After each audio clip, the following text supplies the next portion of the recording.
Tu as choisi une compositrice espagnole. Exactement.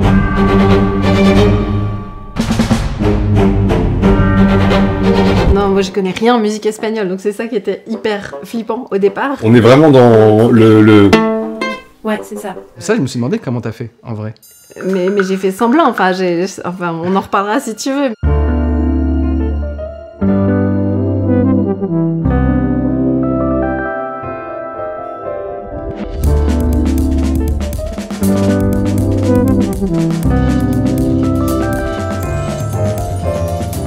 Avec Benjamin, on se connaissait, mais complètement par un biais pas du tout professionnel il y a quelques années par une amie en commun. Absolument. Et sinon, là, sur Zorro, ce qui s'est passé, c'est qu'il y a eu une petite compétition entre les deux compositeurs habituels des deux réalisateurs, Émilie Noblet et Jean-Baptiste Sorel. Mais qui avait fait aussi un truc très chouette, Manu Peskin. On a adoré la proposition de Julie, qui en plus d'avoir fait un thème hispanisant, qui était un peu ce qu'on attend de Zorro, t'avais composé une chanson dingue, et c'était génial, on s'est dit c'est super, du coup on va avoir une chanson pour le générique et tout.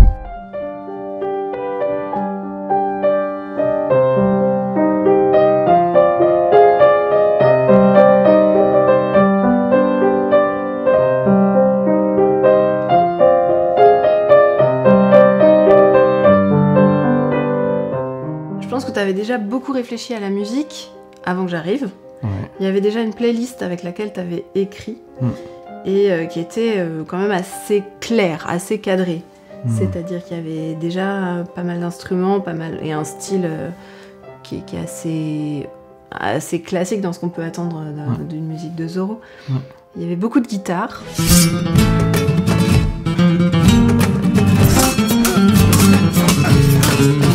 Souvent, comme je pense beaucoup de scénaristes, on écrit un peu en musique. Et puis il y a ce truc assez amusant quand on remonte dans le temps de la playlist. Au début c'est un peu vague, c'est un peu une idée de ce que serait Zorro, de ce que serait quelque chose d'hispanisant, c'est pas très précis. Et puis plus la playlist avance et plus on se dit ah ok, en fait non, c'est vraiment ça, c'est ce type de musique espagnole de peut-être tel siècle. Parce qu'au début on erre forcément du côté d'Ennio Morricone, il y a toujours un Ennio Morricone dans la playlist au début. Il se retrouve plus ou moins à la fin.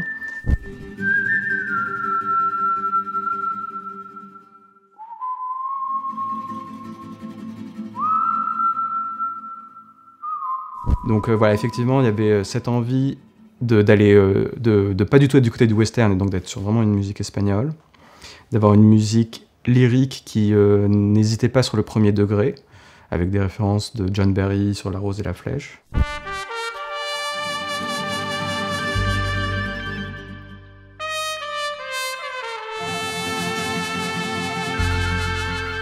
Et en même temps, ce truc difficile de dire amenons le pas de côté, amenons la comédie, amenons la modernité quand même là-dedans.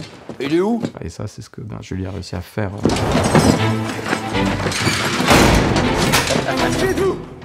Zorro, je suis pas parti si longtemps non plus. Julie a une idée géniale qui a énormément apporté à la série. T'as demandé dès le début si c'était possible de composer au même endroit où le montage image était fait. Et du coup, on a une richesse dans la série qui est exceptionnelle. Par cette promiscuité physique et intellectuelle, parce que c'était vraiment chouette quoi, de bosser ensemble.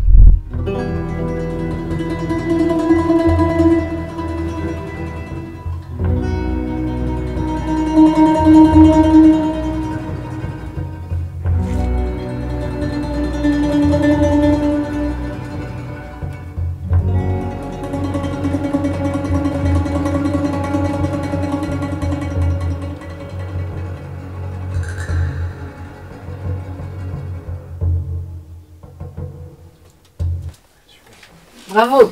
J'ai l'impression que Benjamin est un showrunner qui est d'un genre particulier, qui a un regard partout et qui a un regard de réalisateur. Donc il était vraiment impliqué à tous les postes. À l'écriture, je pense que j'ai une sorte de vue un peu plus macro que là. C'est-à-dire qu'en écrivant Zorro, et même au début quand on a commencé à monter, j'avais pas du tout l'envie ou quoi qu'il y ait des thèmes par personnage ou par lieu. Ce qui en fait est arrivé dans le cours du montage, et tant mieux, mais parce que les scènes le demandaient, les épisodes le demandaient, et là j'ai envie de dire c'était vraiment plus les réalisateurs qui ont guidé ces choix-là. Moi mes interrogations elles sont beaucoup plus sur c'est quoi la musique de Zorro? Est-ce qu'elle est premier degré ou est-ce qu'elle est second degré? Est-ce qu'elle joue avec les attentes? Est-ce qu'elle les embrasse totalement ou est-ce qu'elle les déjoue? Et aussi toujours comment la musique décline, on va dire, le concept central qui est Diego contre Zorro, mais qui est aussi l'Espagne contre ce qui sera bientôt le Mexique. Et là, musicalement, il y avait à jouer sur des harmonies plus classiques contre des harmonies plus folkloriques.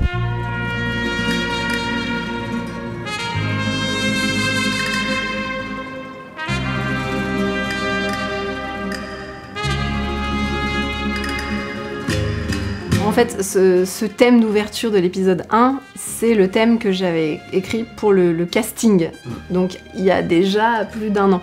Finalement, c'est pas celui-là le thème de Zorro, mais en fait, c'est quand même un thème d'ouverture avec un peu tous les ingrédients. Donc je pense que c'est ça, c'est une espèce de concentré d'épique, d'aventure et des promesses qu'il peut y avoir dans Zorro.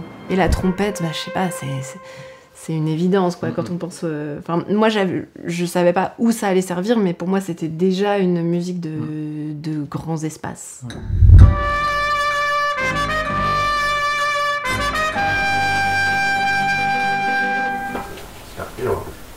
Et là, c'est la même cuivrée pareil. Ah ouais, là, c'est le max, je suis désolée, hein, c'est le max de la puissance de la trompette. Donc 2 mesures avant, 1015 pour 1017. Un vrai héros.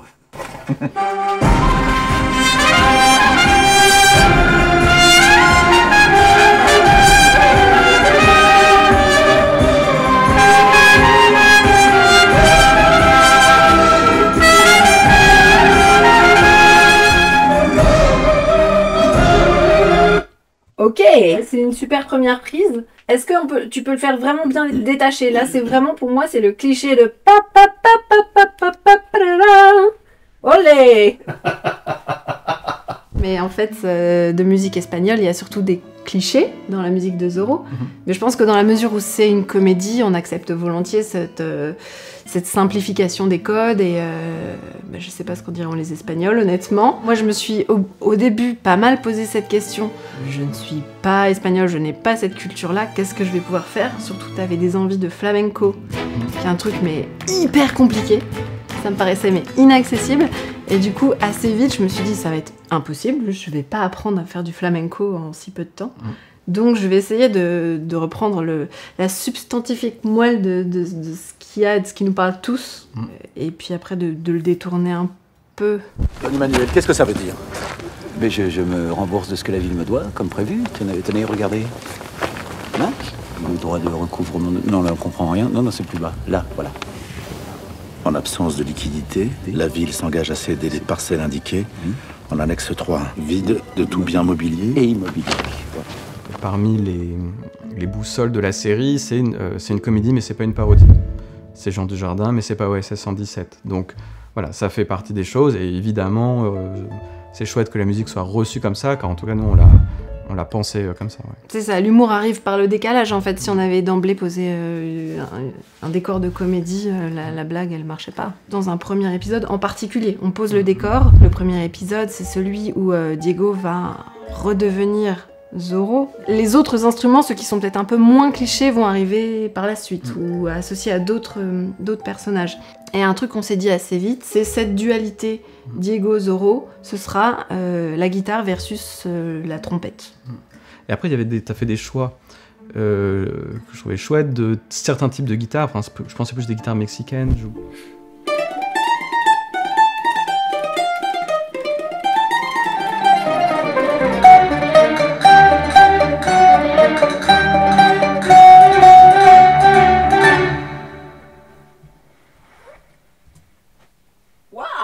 Il y a 3 guitaristes en fait. Il y a une guitare flamenca, il y a une guitare plus mariachi et une guitare classique. La vihuela, la petite guitare mexicaine aussi. Isabelle Odenbach, c'est une guitariste de flamenco qui est française et qui s'est installée à Barcelone. La musique flamenco, c'est un monde, c'est un univers. Et je lui ai demandé de me donner des cours de musique flamenco. J'ai pris 1 heure de cours. Et je me suis dit, waouh, je n'y arriverai jamais. Et puis je suis allée à Barcelone enregistrer avec elle, avec sa guitare, avec son style, avec ses suggestions aussi de façon de jouer qui font que c'est pas vraiment écrit comme de la musique flamenco. C'est, je pense, très pauvre par rapport à ce que peut être le flamenco. Mais par contre, rien que le fait de plaquer un accord d'une certaine façon, ça va faire sonner... ça va faire personne et l'Espagne. Aidez-moi! Ne me laissez pas!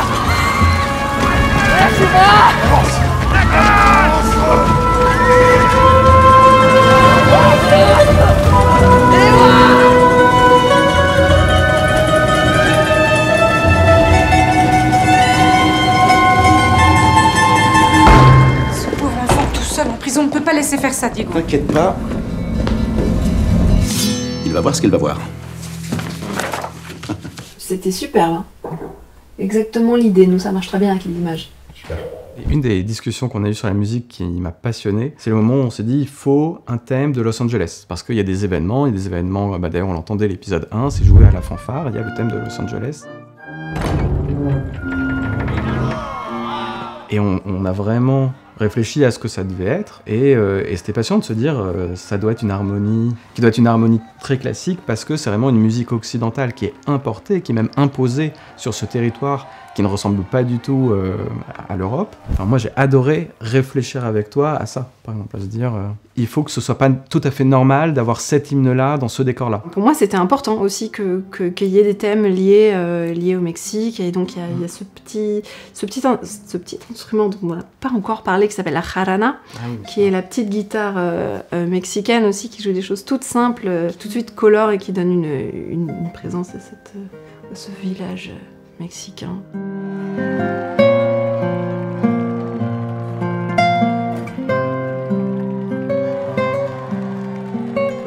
Et puis en plus, il y a des choses qui arrivent de manière un petit peu, pas décidée, c'est-à-dire que moi j'ai envoyé les thèmes aux monteurs et aux monteuses, ils ont pioché dedans. Et il y a des thèmes, c'est pas moi qui ai décidé que ça allait être le thème du sergent par exemple. Laissez cet enfant partir, il n'y est pour rien.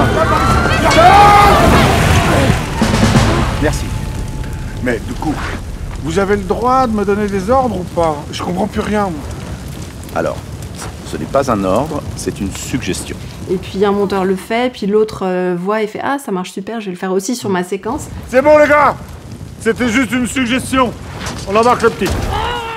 Ça a été vachement intéressant parce qu'on a dû à un moment faire des vraies réunions musique sur les montages pour un peu, entre guillemets, ranger notre chambre. Parce que tout d'un coup, quand même, on se retrouvait avec des choses qui étaient plus très cohérentes, et on s'est dit non, mais en fait c'est chouette, on peut thématiser les personnages à 90%, on n'est pas obligé d'être totalement systématique. Et il y a un deuxième truc qu'il faut absolument dire qui est génial, c'est qu'on n'a jamais monté avec des musiques temporaires, qui est le deuxième truc que tu as proposé, imposé très justement dès le début.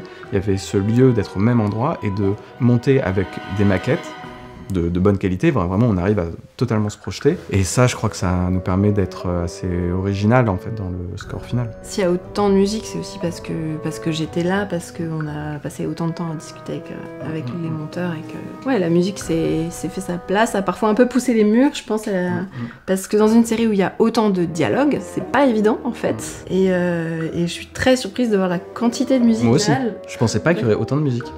Mais c'est super. J'ai regardé ce matin, il y a 2h20 de musique hors générique. Sur presque 5 heures de ouais, donc ça fait beaucoup. C'est beaucoup. On a tout enregistré. Ça me paraît dingue. 2h20. Ouais. Oui, c'est colossal. Vraiment, la partition de Zorro, elle est colossale. Et je me rappelle, moi, on était dans les bureaux de prépa, donc forcément en septembre, et tu m'envoies la première version de la chanson du générique, et vraiment, mais je tombe de ma chaise, quoi. C'est parfait, c'est la version définitive. À peu de choses près. Ouais, non, mais ça c'est rare. Hein. Franchement, je m'attendais pas. Ouais. C'était.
Zorro, c'est le prototype des super-héros, notamment de Batman, etc.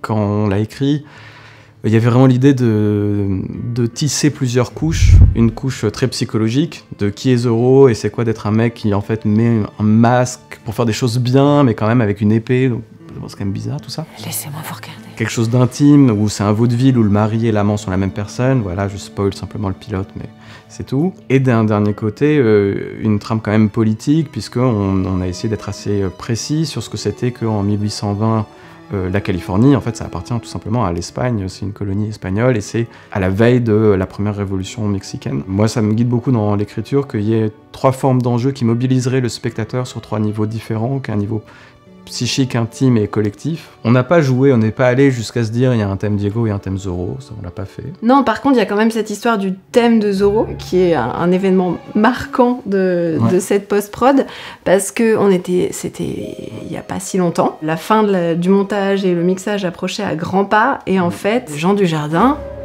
nous a dit qu'il manquait le thème de Zorro. Et là, tout d'un coup, l'édifice s'effondre un peu. Quoi, il faut un thème de Zorro? C'était pas du tout prévu.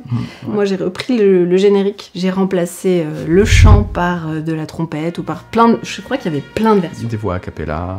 Et en fait, l'idée qui est quand même... qui est finalement très structurante de Jean, c'est qu'à chaque fois que Zorro surgit sur son cheval, on aura le même thème. Ce qui nous inscrit complètement dans la tradition, hein, je pense, là-dessus, on fait aucun... Dans un plaisir sériel aussi, je trouve. Exactement. Où on a une sorte de cahier des charges un peu, on sait ce qu'on va retrouver d'épisode en épisode et on est ravis de le retrouver, surtout qu'on essaie un peu de jouer quand même avec et on a des versions assez différentes, on a une version un peu mégalo avec des ornementations, il y a plein de versions. Fallait que ce soit jubilatoire. Ouais, exactement.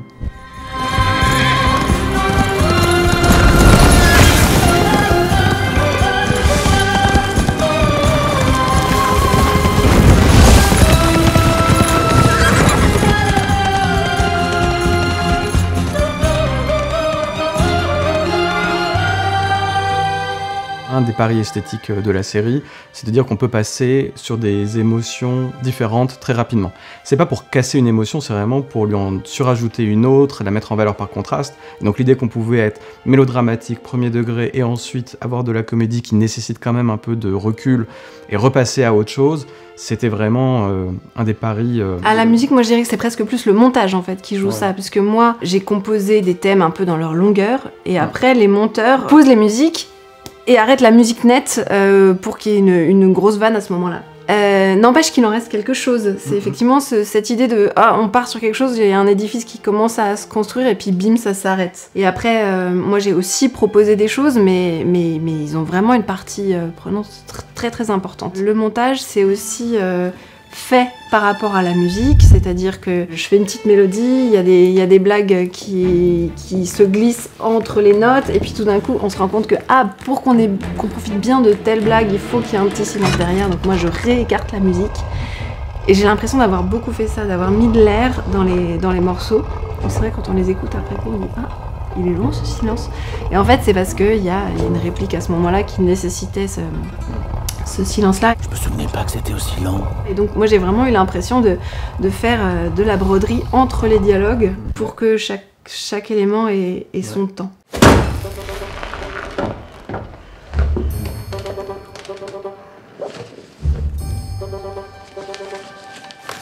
Qu'est-ce que c'est que ça? Des reconnaissances de dette de la ville en ma faveur. C'est mon père qui a signé tous ces papiers? Ah oui. Et toutes ces dettes expirent avant-hier, le jour de la mort de votre père. Il y a un truc qui est parfois très frustrant en musique, c'est quand la musique vient polluer les dialogues, du coup au mixage on la baisse. Et ça c'est un truc qui me fait vraiment mal au cœur. Non pas qu'il faille tout le temps mettre la musique très forte, mais en fait si elle est là, si elle raconte un truc, je préfère qu'on n'en mette pas plutôt que de la mettre à moitié. Et donc là, tout l'enjeu c'était ça, et j'ai l'impression que les mixeurs s'en sont complètement emparés, et que donc elle est là, effectivement, elle se faufile là où il faut, il y a de la place pour tout le monde. C'est qui lui? Il y a beaucoup d'aspects assez géniaux à travailler sur un Zorro, mais un des trucs vraiment chouettes, c'est que Zorro, c'est un héros qui blesse pas vraiment, c'est un héros qui est malin, c'est presque de la danse quand il combat. Donc ça appelle justement à une musique qui serait très premier plan, à être emporté par tout ça. Donc on ne s'est pas privé aller dans ce sens.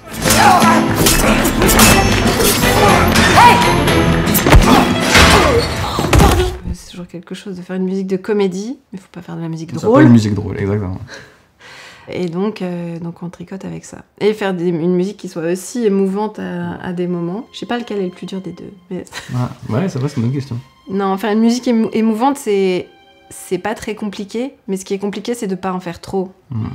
Parce que moi, je déteste quand on vole les larmes aux spectateurs. On a envie de leur laisser leur libre arbitre. Et voilà, moi j'ai toujours tendance à avoir de la retenue à ce moment-là, à me dire « Oh non, n'y allons pas. T'es sûr, tu veux plus de cordes? Allez, ok. »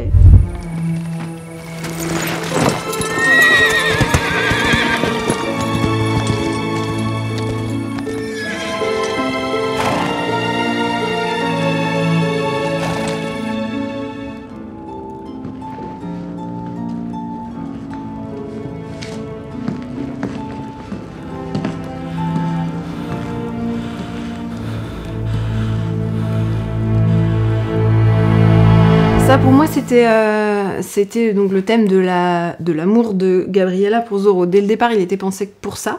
Et en fait comme très vite cet amour il est teinté de quelque chose d'assez sombre, d'assez angoissé, voilà, il bascule à la fin dans un truc beaucoup plus tendu. Mais c'est un thème qui oscille entre majeur et mineur en permanence. Et donc il y a ce truc, je sais qu'on en a discuté d'ailleurs, où j'ai essayé de te convaincre qu'il fallait garder les petites dissonances, parce que l'amour ce n'est pas que la joie extatique, c'est aussi parfois des sentiments un peu plus ambivalents, et là-dessus voilà, on finit sur la note la plus tendue. Vraiment la musique du générique, c'est un tube. Ouais, je vous le dis, c'est un tube. Voilà, je fais le pari. Qui est Zorro?